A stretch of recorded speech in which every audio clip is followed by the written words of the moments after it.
Captain Vijayakanth அவர்கள் இறந்து போனதுக்கு அப்புறமா அவர் கையால் கட்டின தாலியை அவங்களோட மனைவி என்ன செஞ்சுருக்காங்க அப்படிங்கிற மாதிரி ஒரு நெகிழ்ச்சியான தகவல் ஒன்று இப்போ சோஷியல் மீடியாவில் ஸ்ப்ரெட் ஆகிட்டு இருக்கு. கேப்டன் விஜயகாந்த் அவர்கள் உயிரோடு இருந்த வரைக்கும் அவங்களுக்கும் அவங்க மனைவி பிரேமலதாவுக்கும் இருக்கக்கூடிய அன்பு இங்கே பல பேரால் பாராட்டப்பட்டுச்சு.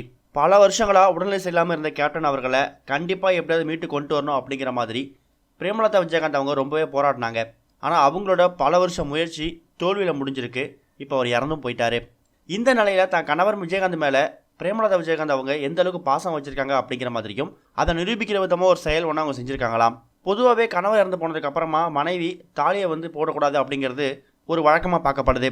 அந்த வகையில் விஜயகாந்த் இறந்து போனதுக்கு அப்புறம் அவர் கட்டின தாலியை பிரேமலதா விஜயகாந்த் அவங்க நெகிழ்ச்சியான செயல் ஒன்று செஞ்சுருக்காங்களாம்.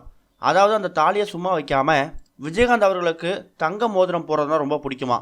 அவர் இறந்து போகிற வரைக்கும் அவர் கையில் தேமுதிக கட்சி கொடி போட்ட மோதிரம் ஒன்று போட்டிருந்தாரு. அந்த வகையில் அவரோட நினைவாக அந்த தாலியை உருக்கி மோதிரமாக செஞ்சு அதில் தேமுதிக கொடி இருக்கிற மாதிரி வச்சு தான் கணவரோட நினைவாக அவங்க வீட்டில் வச்சுக்கிறதுக்கு முடிவு பண்ணிக்கிற தகவல் ஒன்று வெளிவந்திருக்குது. இந்த ஒரு செய்தியை கேள்விப்பட்டதுக்கு அப்புறமா தான் கணவர் ரொம்ப விரும்பின அந்த கட்சியையும் தான் கணவர் கட்டின தாலியையும் அவங்க எந்த அளவுக்கு நேசிச்சிருக்காங்க அப்படிங்கிற மாதிரி பல பேர் பிரேமலதா விஜயகாந்த் அவங்களுக்காக பாராட்ட தெரிவிக்க ஆரம்பிச்சிருக்காங்க. இது ஒரு பக்கம் இருக்க, விஜயகாந்த் அவரோட மகன் சண்முக பாண்டியன் இப்போ ரீசெண்டாக சோஷியல் மீடியாவில் உருக்கமான பதிவு ஒன்று போட்டிருந்தாரு. அதில் என் அப்பாவோட இறப்புக்கு இதயபூர்வமாக இரங்கலை தெரிவித்தவங்க எல்லாருக்கும் ரொம்ப ரொம்ப நன்றி. என் அப்பாவோட இறுதி ஊரில் தப்ப பாலத்து மேலேயும் ரோட்டு மேலேயும் பஸ்ஸு மேலேயும் அவ்வளோ மக்கள், லட்சக்கணக்கான மக்கள் என் அப்பாவுக்கு அஞ்சலி செலுத்தினாங்க.